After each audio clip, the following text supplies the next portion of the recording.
Hello अनि welcome back साथीहरु। हिजो अस्ति हामीले थुप्रै भिडियोहरु पढिसकेका छौं। कुन कुन भनेपछि हिन्दू धर्म सम्बन्धी अनि बौद्ध धर्म अनि इस्लाम ईसाई क्रिश्चियन यो सबै धर्म सम्बन्धी पढिसक्यौं अनि पुरानो भिडियोमा हामीले जात सम्बन्धी पढिसक्यौं। आज चाहिँ हाम्रो यो धर्म संस्कृति अनि परम्परा हामी भ्याइसक्यौं। लगभग भ्याइसक्यौं। अब केही कुराहरु होलान् जिके भने कहिले नसिद्धिने चीज हो नरितिने चीज हो अझ पनि होलान्, तर मेरो तर्फबाट एक लेभल सक्यो। अब आज चाहिँ हामीले मैले भनेको थिएँ यता हामीले यो भाषा सम्बन्धी भोलि हामी भाषा सम्बन्धी पढ्छौं भनेर। भाषा सम्बन्धीको पनि सर्टसर्ट मैले भनिसकेको छु। तैपनि अब केही अझ नयाँहरु 78 सालको जनगणना अनुसार कति छ भनेर त्यो म भन्न त्यो चाहिँ आज सुरु गर्छौं। ल साथीहरु, अब ढिलो नगरी भिडियो सुरु गर्छौं। हजुरले लाइक कमेन्ट सब्स्क्राइब के गर्नुभएको छैन सब गर्नु होला। अब हामी भिडियो सुरु गर्छौं है त। अब सुरुमा रहेको छ भाषा। भाषामा हाम्रो 2078 सालको जनगणना अनुसार कति छ हाम्रो जम्मा भाषा 124 वटा रहेको छ। त्यस्तै गरी नेपाली भाषाको उत्पत्ति चाहिँ को भनेपछि सिजाको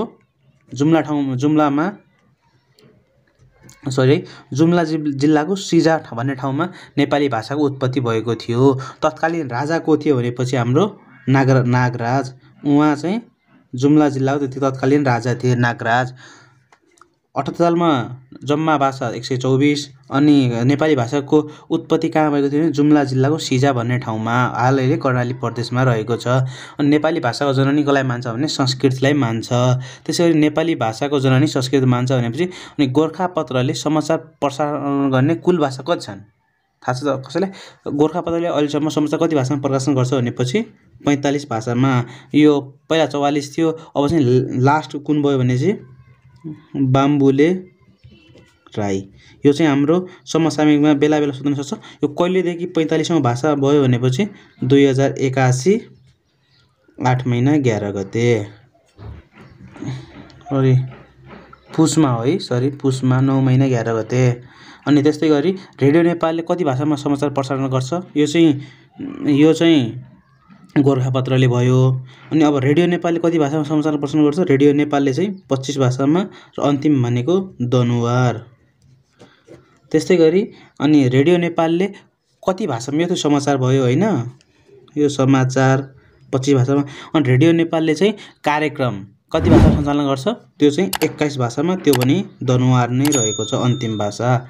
त्यसै गरी भाषिक विविधता बढी भएको प्रदेश कुन हो भनेको चाहिँ बागमती। प्रदेशको हकमा चाहिँ बागमती हो। अनि भाषिक विविधता कम भएको कर्णाली। अनि त्यसै गरी साहित्य लेखनमा नेपाली भन्दा बढी भाषा प्रयोग गरिएको नेपाल भाषा। नेपाली भन्नाले नेवारी भाषा, तर कतै मैथिली पनि लेखिएको छ, विचार गर्नु होला। त्यो अप्सन हेरेर हुन्छ। अब त्यो चाहिँ राइटर अनुसार कहाँ के भन्ने हुन्छ। नेवारी भाषा र मैथिली भाषा छ रहेको छ। त्यसै गरी अब अर्को टपिक्स रहेको छ यसै अन्तर्गतको। यहाँ चाहिँ छ भाषा परिवार। कतिवटा रहेका छन् भाषा परिवार भनेका? 4 वटा रहेका छन्। के रहेका छन् म लेख्छु है। यी 4 वटा रहेका छन् भाषा परिवारमा। भारोपेली भाषा परिवार, भोटबर्मेली भाषा परिवार, द्रविड भाषा परिवार र आग्नेली भाषा परिवार। अनि भारोपेली भाषा परिवार भारत र युरोपका विभिन्न क्षेत्रमा बोल्ने, नेपालमा पनि बोल्ने, अब भारत अनि युरोपका विभिन्न क्षेत्रमा बोल्ने भाषा परिवार रहेको छ। अनि यो चाहिँ सबैभन्दा म यसको बारेमा भन्छु, हजुर टक्क नोट बनाउनु होला है। भारोपेली मैले भने नेपाल, भारत र युरोपका विभिन्न क्षेत्रमा बोल्ने अनि सबैभन्दा ठुलो भाषा परिवार। अनि यसलाई आर्य भाषाका रूपमा पनि चिनिने। अनि यस अन्तर्गतका भाषा हिन्दी, संस्कृत, नेपाली, भोजपुरी, मैथिली, अंग्रेजी आदि रहेका छन्। अनि त्यसैगरी यो भोटबर्मेली रहेको छ। भोटबर्मेली पनि यो चिनिया भाषा परिवार रहेको छ। अनि यसमा चाहिँ कुन भाषा पर्छन् भनेपछि तामाङ, नेवार, गुरुङ यस्तो जातिहरूको भाषाहरू पर्दछ। अनि त्यसैगरी यो चाहिँ पहिलो भयो। यो चाहिँ दोस्रो ठुलो भाषा परिवार। अनि द्रविडको चाहिँ एउटै छ। यो चाहिँ रौतहट जिल्लामा बस्ने झाँगड जातिले बोल्ने भाषा हो। यो याद गर्ने सजिलो छ, झाँगड। त्यसैले रौतहट जिल्लाका झाँगड जातिले बोल्ने भाषा रहेको छ। आग्नेली भाषा भनेको सतार भाषा वा सन्थाली भाषा, खडिया अडिया भाषा अनि दक्षिण भारतमा बोलिने भाषा। दक्षिण भारतमा बोलिने भाषा थाहा छ नि, यो हाम्रो उ छ नि, यो तमिल, तेलुगु, मलयालम हो, यस्तो भाषा रहेको छ। म चाहिँ यहाँ अब केही भाषा र तिनका लिपिहरू लेखिदिन्छु। सायद सोध्न सक्छ बेला बेला। अनि यहाँ चाहिँ नेपाली भाषाको देवनागरी लिपि सबैलाई थाहा छँदैछ। भोजपुरीको म यता भाषा लेख्छु है फटफटी।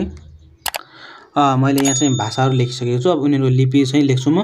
भोजपुरीको कैथी, त्यसै गरी मैथिलीको यो हाम्रो तिरहुना, लेप्चाको रहेको छ रङ, त्यसै गरी मगरको रहेको छ अक्खा, त्यसै नेवारको रहेको छ यो नेवारको सबैलाई थाहा छ रञ्जना लिपि। अनि त्यसपछि लिम्बूको रहेको छ, यता छुट्या रहेछ है सरी, लिम्बूको रहेको छ सिरिजङ्गा। अनि त्यस्तै गरी तामाङको रहेको छ तमहिक जो रहेको छ। यसपछि हामी पढौँ के भने कला। अनि कला रहेको छ रञ्जना लिपिमा, अनि एउटा नेवारको रञ्जना लिपि पनि भन्छ, अनि भूमि जोल पनि भन्छ है। अप्सन हेरेर लाउनु होला, तर धेरै ठाउँमा त यही देखाएको छ, तैपनि अब अप्सनमा त हो, झुक्काउने त हो, यो पनि भन्छ। त्यसरी कला रहेको छ। कलाको सुरुमा चित्रकला रहेको छ। चित्रकला तीन टाइपको रहेको छ। ग्रन्थ चित्र,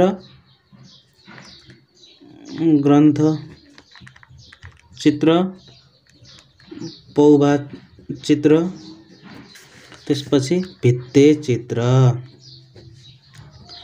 ग्रन्थचित्र भनेको ग्रन्थ गाथा किताबमा बनाइएको चित्रलाई ग्रन्थचित्र भन्छ। त्यसपछि पौभा चित्र कपडामा बनाइएको चित्र, अनि भित्ते चित्र भने भित्तामा बनाइएको चित्र। अनि अस्ति यो गण्डकी प्रदेशमा सोधेको थियो गुरुङहरूको के हो भनेर, गुरुङहरूको पुरौती, मगरको मौख। त्यस्तै गरी अर्को रहेको चित्र, यो त चित्रकला भयो। त्यसपछि अर्को रहेको छ वास्तुकला। वास्तुकलामा सरसर्टी लेख्छु है त। मैले चाहिँ शैलीहरू वास्तुकलाभित्र राखेँ। प्यागोडा शैली, शिखर शैली, स्तूप शैली, ग्रिक शैली, मुगल शैली, राजपूत शैली। प्यागोडा शैलीको चाहिँ कस्तो हुन्छ, यो 11औं शताब्दीबाट जापानबाट सुरुवात भएको प्यागोडा शैली। अनि यो चाहिँ मल्टी रुफेड हुन्छ। मल्टी रुफेड भन्नाले यस्तो वाला। अनि त्यसपछि यो यसका इक्जाम्पलहरू भनेको पशुपतिनाथ, चाङ्गु नारायण, कैलाशकोट भवन अनि मनोकामना मन्दिरहरू रहेका छन्। त्यस्तै शिखर शैली भनेको यसको सुरुवात चाहिँ ग्रिसबाट भएको थियो। नेपालको ठुलो मन्दिर भनेको यो प्यागोडा शिखर शैलीको यो पाटन कृष्ण मन्दिर हो, जुन 21वटा गजुर छ, सबलाई थाहा छँदैछ होला। अनि यसको शिखर शैलीको उदाहरण सबैभन्दा ठुलो इट्टाले बनेको ठुलो मन्दिर चाहिँ महाबौद्ध रहेको छ। अनि यो बुगमतीको मच्छिन्द्रनाथ, भक्तपुरको वात्सलादेवी, ललितपुरको अष्टनारायण, स्वयम्भूनाथको प्रतापपुर, अनन्तपुर यसका इक्जाम्पल रहेका छन्। यो चाहिँ अब यस्तो अलिक टाइपका, अनि गजुर धेरै यो गजुर भएका वाला मन्दिर रहेको छ। त्यसरी स्तूप शैली रहेको छ। स्तूप शैली चाहिँ अलिकति यस्तो गोलो, अनि माथि यो स्वयम्भूनाथ जस्तो रहेको छ। अनि यसका इक्जाम्पलहरू चाहिँ स्वयम्भूनाथ भयो, अनि मायादेवीको मन्दिर भयो, अनि बौद्धनाथ स्तूपहरू रहेको छ। अनि त्यस्तै गरी अर्को यो ग्रिक शैली चाहिँ, हाम्रो ग्रिक शैली चाहिँ सिंहदरबार भयो, अनि लाल दरबार, सेतो दरबार आदि यिनीहरू रहेका छन्। अनि मुगल शैली चाहिँ धरहरा, ताजमहल रहेको छ। अनि यो राजपूत शैली चाहिँ एउटा जनकपुरको जानकी मन्दिर, मिश्रित शैली तिनीहरू रहेका छन्। अनि हजुरलाई चाहिँ होमवर्क के छ भने चाहिँ भारतको अयोध्यामा निर्माण भएको राम मन्दिर कुन शैलीमा बनेको छ, यो चाहिँ हजुरलाई होमवर्क भयो। टक्क मुनि कमेन्ट लेख्नु होला, या जहिले हेर्नुहुन्छ जतिखेर हजुरलाई आइडिया हुन्छ त्यतिखेर लेख्नु होला। क्वेसन के भने चाहिँ भारतको अयोध्यामा निर्माण गरिएको राम मन्दिर कुन शैलीमा निर्माण गरिएको छ। यो चाहिँ हाम्रो भाषा सम्बन्धी भयो। अनि मैले ठ्याक्क याद आयो, यो चित्रकला अन्तर्गत चाहिँ हाम्रो यिनीहरू चाहिँ छँदैछन्। अनि यसपछि एउटा पटचित्र भनेको पनि सोधेको थियो इक्जाममा। यो चाहिँ पटचित्र भनेको कस्तो थियो भनेपछि यो बिचमा एउटा मेन भगवान जस्तै राम भगवानको चित्र छ भने, अनि यता साइडमा अरू भगवानको चित्र हुनुलाई चाहिँ पटचित्र भन्छ। त्यसरी अर्को चाहिँ पेटारो चित्र, यो पनि सोधिसकेको। पेटारो चित्र चाहिँ अब हजुर भक्तपुरको 55 झ्याले दरबार जानुभएको छ कि छैन, हो त्यहाँ जानुभएको छ भने त्यहाँ भित्र बनाइएको छ, त्यसलाई चाहिँ पेटारो चित्र भन्छ। अनि अर्को चाहिँ प्रज्ञा परमिता भनेको, यो पनि सोधिसकेको हो। यो चाहिँ पटचित्र, एउटा मेन भगवानको फोटो छ, त्यसको अनि साइडमा अरू भगवानको मूर्ति फोटोहरू बनाउने, यो चाहिँ पेट चित्र। अनि यो चाहिँ भक्तपुरको 55 झ्याले दरबारभित्र बनाइएको चित्र। अनि अर्को रहेको छ प्रज्ञा परमिता। प्रज्ञा परमिता भनेको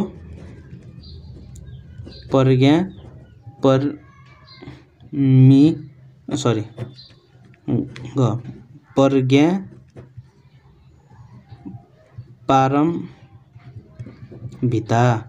यो चाहिँ बौद्ध धर्मसँग सम्बन्धित रहेको छ अनि धार्मिक ग्रन्थमा बनाएको चित्र अनि कसले बनाएको छ भने चाहिँ तामाको पत्तामा बनाएको चित्र प्रज्ञा पारम्भिता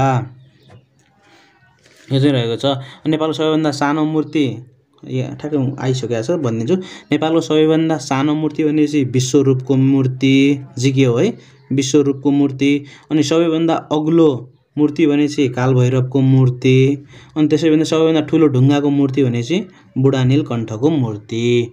okay, this much for today. I hope हजुरहरूले एकदम राम्रोसँग बुझ्नुभयो होला। त्यसै अब हामी नेक्स्ट भिडियोमा हजुरलाई नोबेल पुरस्कार कतिको आउँछ, नोबेल पुरस्कार हाम्रो 2024 को वितरण भइसक्यो, त्यो कसले पाए, कुन तर्फबाट कुनले पायो भनेर एकदम इजी हजुर सबलाई याद हुन्छ। 100% त नभनौँ, 99.99% हजुरलाई याद हुने तरिकाले म भनिदिन्छु। Nobel prize NOBEL Nobel PRIZ Nobel प्राइजसँग रिलेटेड जति पनि छन् म एकदम 99.9% सूत्रसहित टेक्निकसहित म हजुरलाई बुझाउँछु। Okay, this much for today. Bye bye, take care, have a good day, bye by.